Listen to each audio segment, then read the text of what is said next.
अभी हमारी जैसे कि आयुर्वेदा फॉर बिगनर्स की एक सीरीज़ चल रही है। इस वीडियो पे आप डायरेक्टली आ गए हो तो भी आपको समझ में आएगी। आज हम जिस टॉपिक पे बात करेंगे उसका नाम है आयुर्वेदा ऑन न्यूट्रिशन। आखिर आप न्यूट्रिशन में, अब मैं पहले आपको न्यूट्रिशन का मतलब बताऊंगा। यहाँ पे आयुर्वेद का मतलब आपको पता है, साइंस ऑफ लाइफ को आयुर्वेद कहते हैं। न्यूट्रिशन का मतलब क्या होता है तो आपको पता लगेगा कि आप उसमें गलती कैसे कैसे करते हो। और जो डिसऑर्डर्स हैं 5 टाइप्स के न्यूट्रिशनल डिसऑर्डर्स, वो मैंने यहाँ पे लिखे हैं कि मतलब आखिर आपको कोई बीमारी किस वजह से हो जाती है, या फिर मतलब खाने में क्या कमी कर रहे हो जिसकी वजह से वो ऐड ऑन होके कुछ सालों बाद बीमारी हो। जैसे कि मैंने यहाँ पे पहले आपको यहाँ पे बता देता हूँ, वाटर टाइप डिसऑर्डर्स लिए हैं। यहाँ पे क्वालिटी, कि आपकी फूड की क्वालिटी कहाँ कॉम्प्रोमाइज़ होती है। कफा टाइप डिसऑर्डर्स हो गए, आपके टॉक्सिन्स, फूड में जो टॉक्सिन्स हैं। अब इन सब में मैं ये बताऊँगा कि ये है तो भैया रेमेडी भी होगी ऑफकोर्स आज की डेट के हिसाब से कैसे होगी। और फूड लेवल्ड हेल्दी, बस हेल्दी है लेकिन क्या वो आपके लिए हेल्दी है। तो hey guys, to this side, let's start brother.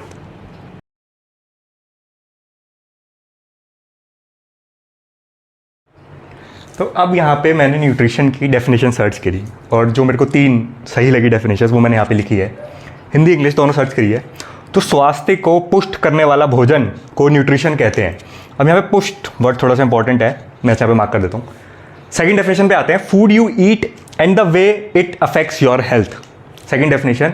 और तीसरी डेफिनेशन जो मेरे को अच्छी लगी थी वो है द एक्ट और प्रोसेस ऑफ नरिशिंग और बीइंग नरिश्ड। अब यहाँ पे जो वर्ड इंपॉर्टेंट है वो है नरिश्ड। अब मैं सबसे पहले आपको जो पहला वाला डिसऑर्डर है वो यहाँ पे डिटेल में बताता हूँ, जो है क्वांटिटेटिव या फिर वाता डिसऑर्डर। अब मैं वाता से आप थोड़ा सा समझ गए होंगे कि अंडर नरिश्ड, कमजोरी, इस टाइप के जो डिसऑर्डर्स आपके न्यूट्रिशन में होते हैं जिसकी वजह से प्रॉब्लम होती है। तो किस वजह से होते हैं? Of course not eating right amount of food. किसी वजह से अगर आपने सही अमाउंट जो आपके लिए सही है वो नहीं खाया, उससे वाले डिसऑर्डर्स हो जाते हैं। इंक्लूड, अब इसमें मॉल न्यूट्रिशन, स्टारवेशन वो हमने बता दिया। अब एनोरेक्सिया, ये एक सिचुएशन होती है कि जब आप नहीं खाते हो तो बॉडी मतलब वो भूख मार देती है, कहते हैं ना इसकी भूख ही मर गई है। कि जैसे आप डॉग को देखो, बाहर कोई छोटा होता है, उसके बहुत टाइम तक खाना नहीं मिले तो उसकी भूख ही मर जाती है। ये बॉडी का एक तरीका होता है, वो मेटाबॉलिज्म स्लो कर देती है ताकि आप सर्वाइव कर सको कम खाने में भी ज़्यादा टाइम के लिए। तो आपको भूख नहीं लगेगी तो आपको लगेगा कि यार भूख नहीं लग रही, मैं खाऊंगा क्या। तो एनोरेक्सिया वो सिचुएशन होती है। तो ये भी इसी डिसऑर्डर में आ गया क्योंकि यहाँ पे भी आपको माल नरिश और स्टार्व करती है ये चीज़। फिर एक्सेसिव फास्टिंग किसी भी वजह से करनी पड़ जाती है, मजबूरी में या जानबूझ के, सारा इसमें आ जाता है। और ये वाली जो प्रॉब्लम होती थी, अब आज की डेट में क्या है, फूड अबंडेंट है हर जगह पे, सस्ते में भी फूड मिल जाता है आपको, थोड़ा सा 20 रुपये में भी आप पेट भर के खा सकते हो, डिपेंडिंग कि आप कौन सी इंडिया में स्टेट या टाउन वगैरह में रहते हैं उस हिसाब से। तो जब अगर पहले की बात करें तो ऐसी कंट्रीज जहाँ पे खाना नहीं होता था, कम होता था, उन जगहों पर ये चीज़ें ज़्यादा देखी जाती थी। या जो कंट्रीज जो ऑलरेडी डेवलप हो रही हैं, मतलब अभी गरीबी में है जो ज़्यादातर, वहाँ पर ये सारी चीज़ें जो देखी जाती थी डिसऑर्डर्स वहाँ पर देखे जाते थे। अब इसी को थोड़ा सा और आपको फर्दर एक्सप्लेन करता हूँ कि आखिर आपकी न्यूट्रिशन में कहाँ गलती करते हो। तो बाय चॉइस, किसी भी रीज़न से, अब जैसे कि मैंने कहा कि जो अब ये कंट्रीज वाला सिचुएशन नहीं है, खासतौर में अगर इंडिया की बात करूं, फूड आपको यहाँ पे अबंडेंटली अवेलेबल है। अब आप जो ये डिसऑर्डर क्रिएट करते हो अपने अंदर, वो चॉइस की वजह से। अब चॉइस की वजह से भी, और समझ गए हो गए वैसे, यार थोड़ा सा और समझाता हूँ यहाँ पे, desirable thinner figure for women. अब ये वेस्टर्न कल्चर है। वेस्टर्न कल्चर में क्या होता है कि लीन, पतली जो फिगर्स होती है ना, वो क्या कहते हैं 36, 28, वो वाली, तो वो डिजायरेबल जो फिगर होती है कि उसको चेस करते हैं, जब स्पेशली वीमेंस के उसमें ज़्यादा माना जाता है कि उसको। अब ये वेस्टर्न कल्चर से आया, जैसे कि मैंने कहा इंडियन कल्चर में बिल्कुल उल्टा होता था। इंडियन कल्चर में क्या होता था कि वीमेन हमेशा ना थोड़ी सी प्लस साइज ही प्रीफर की जाती थी। इंडियन मेंस को एनकरेज किया जाता था कि आप कफा टाइप वीमेंस के साथ ही मैरी करें। क्यों कफा टाइप? जैसे कफा, वैसे वीमेंस थोड़ी नेचुरली ही कफा साइड इंक्लाइंड होती हैं। क्यों? क्योंकि कफा नेचर एक मदरली होता है, लवेबल होता है। और सबसे बड़ी बात, वीमेंस को बेबी कैरी करने होते हैं और कफा वाली जो वीमेंस होती है वो ऑलरेडी नरिश्ड होती हैं, ठीक है ना। तो वो बेबी आराम से कैरी कर सकते हैं, उनको कोई प्रॉब्लम नहीं होती है, ठीक है। और लवेबल वगैरह वो वाला पार्ट आ गया। अब वेस्टर्न और इंडियन कल्चर में बिल्कुल उल्टी चीज़ हो गई। तो अब ये चीज़ जो है ये कल्चर टू कल्चर वेरी करती है, ठीक है ना। तो अब ये कल्चर इंडिया में आया था, इसकी वजह से हम बाय चॉइस ये वाता डिसऑर्डर में रहते थे। नहीं तो हम हमेशा नरिशिंग फूड ही खाते थे, हमेशा फूड ही नहीं खाते थे कि खुद को स्टार्व कर लिया या वो कर दिया। अब हमारे फास्टिंग के रीजंस कुछ अलग होते थे, ना कि ये चॉइस की वजह से, ठीक है। और थर्ड भी इससे थोड़ा मिलता जुलता है कि चेजिंग राइट वेट। जब आप एक वेट आप कर लेते हो कि जैसे कि विमेंस में कि मेरे को तो 50 ही वेट चाहिए, मुझे नहीं पता। अब जैसे कि मैं आपको पहले ही बता चुका हूँ कि हर वेट हर किसी के लिए सूट नहीं करता है, 3 तरह की बॉडीज होती हैं। अब मैंने पहले भी वीडियोस में बताया है कि बॉलीवुड का एग्जाम्पल लेते हैं, हम जल्दी समझते हैं। तो 3 हीरोइंस का अगर एग्जाम्पल लें तो दिशा पटानी जी वाता में आ गए, उनका फ्रेम थिन है। क्या वो सुंदर नहीं है? क्या वो हेल्दी नहीं है? ऑफकोर्स है। दूसरी करीना कपूर जी की बात करें, वो मिड उसमें आ जाती है, उनका वो ना मोटी ना पतली साइड आ जाती है, तो वो पित्ता टाइप हो गई, वो सुंदर नहीं है, सुंदर है। और तीसरी बात करें कफा की, उसमें अगर ले तो भूमि पेंडिकर जी, वो भी सुंदर है, वो थोड़ी प्लस साइज है, कितना भी कर ले वो नीचे नहीं आ सकती। तो सारी ही सुंदर है, आपको कोई वेट चूज करने की जरूरत नहीं है यहाँ पे कि मैं 50 में जाऊं, या फिर कोई फिगर भी जैसे कि मैंने कहा चूज करने की जरूरत नहीं है। ये आपका बॉडी ही की वजह से ही है, और आप बाय चॉइस ये सब ना करें, और भगवान ना करे कभी ऐसा कोई दिन आए कि मजबूरी में करना पड़ जाए, तो ये वाला डिसऑर्डर से आप ऐसे बचोगे। अब हम विमेन की बात कर रहे हैं तो थोड़ा सा बात कर लेते हैं कि आपको ये डिसऑर्डर है, आपको पता कैसे लगेगा। मतलब अब जैसे कि यहाँ पे मैंने नाम लिख दिया वाता, तो वाता से रिलेटेड जो भी प्रॉब्लम्स है वो आपको होंगी। वाता वालों को हमेशा ठंड लगती रहती है, तो जैसे कि वो विमेन्स हमेशा थोड़ा थोड़ा कोल्ड फील करेंगी, और बहुत ज़्यादा ठंड के मौसम में तो बैंड ही बजेगी यहाँ पे। और अब क्या होता है कि जब आप ठंड लगते हैं ना, जैसे कि मैंने आपको अभी पिछली वीडियोस में बताया है कि आपकी बॉडी एक लेयर बनाती है बॉडी के अंदर। अब अगर ये ज़्यादा हो जाए तो ये बॉडी विमेंस को हेयर ग्रोथ नहीं अच्छी लगती है बॉडी पे, ये चीज़ आपकी बॉडी पे हेयर ग्रोथ कर देगी। क्यों? क्योंकि आपको ठंड से बॉडी को बचाना है, कुछ भी करेगी बॉडी आपको बचाने की कोशिश करेगी। तो आपकी जो अनवांटेड हेयर ग्रोथ हो जाती है ना, उसका एक रीज़न ये भी है कि आप वाता टाइप डिसऑर्डर्स में चले जाते हैं।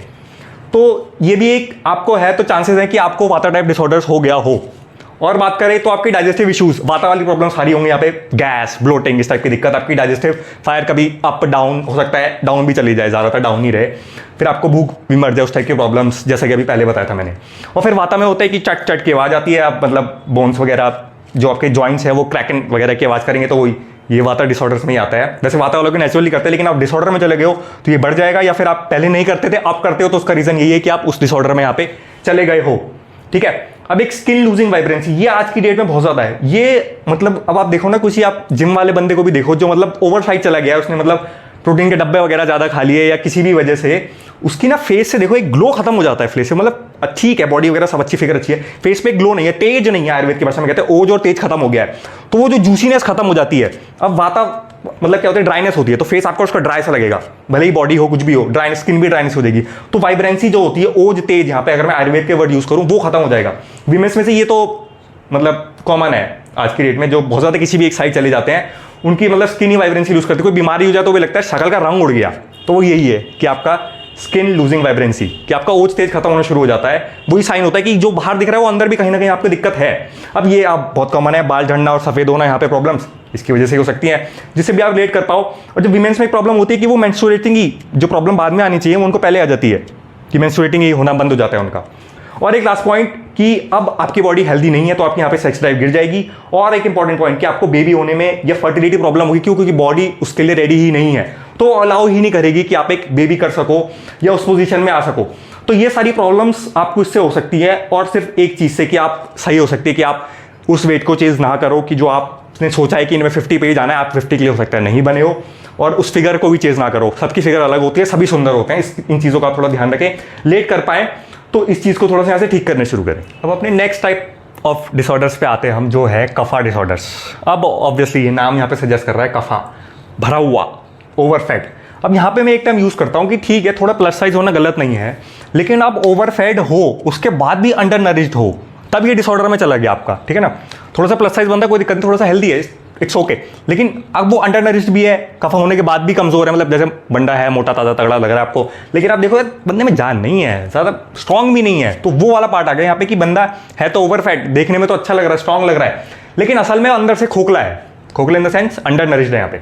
तो इसमें थोड़ा सा बात करते हैं कि आप ये किस वजह से होता है। कॉस कफा टाइप डिसऑर्डर है, तो आप पेल के जब खाना शुरू करते हैं ना, ईटिंग टू मच फूड, कि आप सोचते नहीं हो कुछ भी, हाल ये भी लिया ये भी लिया। आप जैसे कि था कि बॉडी जब आप कम खाते हो तो अपना मेटाबॉलिज्म थोड़ा सा, जैसे कहते हैं ना कि पेट थोड़ा सा आप ज़्यादा खाओ तो थोड़ा सा बढ़ जाता है, पुराने लोग कहते हैं, और थोड़ा कम खाओ तो थोड़ा श्रिंक भी हो जाता है उस हिसाब से। तो बॉडी थोड़ी अडेप्टेबल है आपकी। अब यहाँ पे जब आप पेल खाना शुरू करते हो, थोड़ा सा पेट आपका बढ़ जाता है तो आपको लगता है कि और हो गया, तो थोड़ा सा आप बढ़ाते चले जाते हो, तो शरीर भी बढ़ता जाता है। जितना बड़ा शरीर एक्स्ट्रा हो गया उतना वो ज़्यादा यहाँ पे खाना खाएगा। ऑफकोर्स जैसे कैलोरी ज़्यादा खाता है बॉडी बिल्डर्स के हिसाब से भी देख सकते हो, जितने वो किलोज में बढ़ते जाते हैं उतना वो पर पाउंड वेट बढ़ाते रहते हैं प्रोटीन का खाने के लिए, क्योंकि उन्हें मेंटेन करना होता है वो साइज। लेकिन आप यहाँ पे अंडर नरिश्ड हो, वो एटलीस्ट अंडर नरिश्ड साइड नहीं होते हैं, या होते भी हैं वो छोड़ देते हैं हम फिलहाल।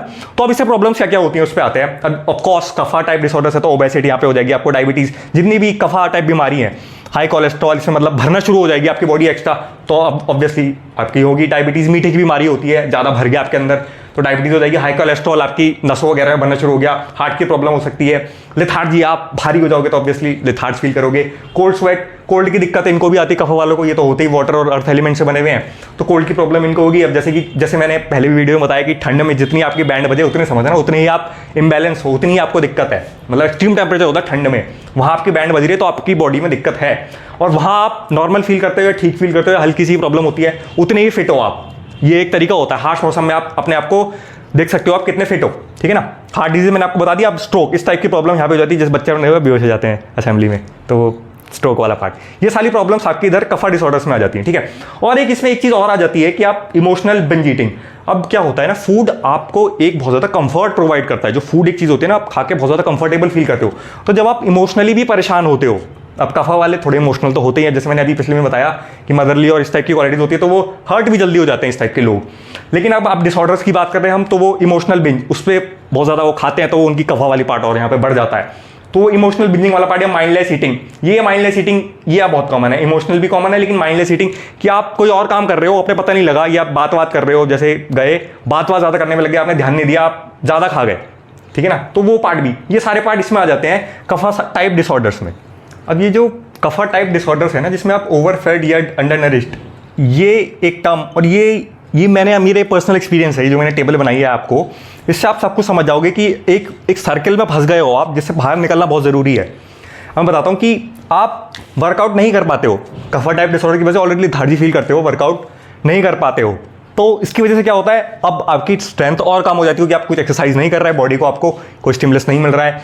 अब कभी कभी तो बात ठीक है, लेकिन अब सालों हो गए, बचपन से ही नहीं करा आपने, तो ऑब्वियसली यहाँ पे आपने स्ट्रेंथ यहाँ पे लूज करनी शुरू कर दी। अब उसके बाद आए, अब आपने स्ट्रेंथ लूज कर दी, बॉडी की ताकत खत्म हो रही है, बाहर से खत्म हो रही है, अंदर से भी खत्म हो रही है, तो अब क्या है, यू कांट डाइजेस्ट गुड और हेल्दी फूड। अब जो हेल्दी फूड है वो पचाने में अच्छी खासी मेहनत लगती है बॉडी को, यही रीजन है कि आज की जनरेशन हेल्दी फूड पसंद नहीं करती है खाना, अंदर से मन आता है कि मत खाओ, क्यों, इतनी ताकत ही नहीं है ये खाना पचा दे, क्या ना, गेहूं की रोटी, फौलाद का पेट चाहिए पचाने के लिए, अब फौलाद का पेट होगा तब तो गेहूं पचेगा ना, नहीं तो बाहर के मोमोज ही खाओगे। नेक्स्ट में आ जाए फिर ईट जंक, इसकी वजह से आप जंक खाना शुरू करते हो, ठीक है। अब इस टेबल को आप कैसे भी पलट दो, जंक खाते हो, इसकी वजह से आप खाना नहीं खा पाते, जंक खा लिया, आप घर गया तो खाने का मन नहीं करता, कैसे भी पलट दो इस टेबल को, उल्टी होती है। अब जंक खा रहे हो, अच्छा खाना नहीं खा रहे, लैक ऑफ स्ट्रेंथ हो गई, आप नहीं कर पाते, लैक ऑफ स्ट्रेंथ हो गई, वर्कआउट नहीं कर पाते, फिर जंक खाओगे, कैसे भी किसी भी तरह से पलट दो, वर्कआउट नहीं कर पाते, आप अच्छा फूड नहीं डाइजेस्ट नहीं कर पाओगे, कैसे भी पलट दो, लैक ऑफ स्ट्रेंथ है आपके, जंक फूड खाओगे, कैसे भी आप किसी भी तरह से एक से दूसरी चीज में आप एक सर्कल में फंस गए हो, कहीं ना कहीं आपको किसी ना किसी चीज पे इसको ब्रेक करना ही पड़ेगा, ठीक है ना। और बेस्ट चीज अगर मैं आप मेरे से इसमें से पूछो कि मैं कहां से ब्रेक करना शुरू करूं, तो वर्कआउट से। आप यहां पे वर्कआउट करना शुरू करें, आपकी बॉडी और चीजें आपके यहाँ पे बदलनी शुरू हो जाएंगी। तो कफा डिसऑर्डर्स का अगर मैं कोई बेस्ट यहाँ पे अगर आप मेरे से रेमेडी पूछोगे तो वर्कआउट, वैसे तो वर्कआउट हर चीज़ का इलाज है आपका। जब आप वर्कआउट करना शुरू करते हो तो आपका खाना भी अपने आप बदल, आपका ज़्यादा फिर आपका जंक खाने का मन नहीं करेगा, बॉडी को पता है कि ये कल पागल आदमी है, कल जाके वर्कआउट करेगा, मैं अच्छा खाना खा लूँ क्योंकि उसके लिए फ्यूल चाहिए, कोई एक जिद आपको पकड़नी पड़ेगी इसमें से। तो वो मैं कहता हूँ कि आप एक वर्कआउट पकड़ लें, जिसकी वजह से आपकी बाकी सारी चीज़ें यहाँ पे ठीक हो जाएंगी। क्योंकि आज की डेट में आप मतलब एक बार आप बढ़ गए ना ज़्यादा खाने की तरफ, तो आप अगर कम खाते हो ऑलरेडी अंडर नरिश्ड हो, कम खाते हो तो और अंडर नरिश्ड हो जाओगे। तो इलाज यही है कि आप वर्कआउट करें यहाँ पे, ताकि अंडर नरिशमेंट, वर्कआउट करके भी आप ज़्यादा खा लोगे तो वो यूटिलाइज अच्छी जगह का हो जाएगा बॉडी में, क्योंकि आप कम खाना यहाँ पे इलाज नहीं है। तो आप वर्कआउट करें, इससे आपकी सारी प्रॉब्लम यहाँ पे सॉल्व हो जाएंगी कफा डिसऑर्डर में। तो अब ये वीडियो थोड़ी लंबी हो रही थी, तो इसको हमने 2 पार्ट में डिवाइड कर दिया है। जो पहली वाली ये वीडियो है, इसमें हमने 1 और 3 पॉइंट एक्सप्लेन किए हैं, ठीक है। अब जो नेक्स्ट वीडियो होगी, जो अगले वीक अपलोड हो जाएगी, उसमें हम जो बचे हुए पॉइंट्स हैं आपके 2, 4 और 5 ये एक्सप्लेन कर देंगे। तो बस इस वीडियो को यहाँ पे ख़त्म करते हैं। मेरी नेक्स्ट वीडियो तक आप मेरे चैनल की और वीडियोज़ एंजॉय कर सकते हैं। Till then take care guys, जय हिंद।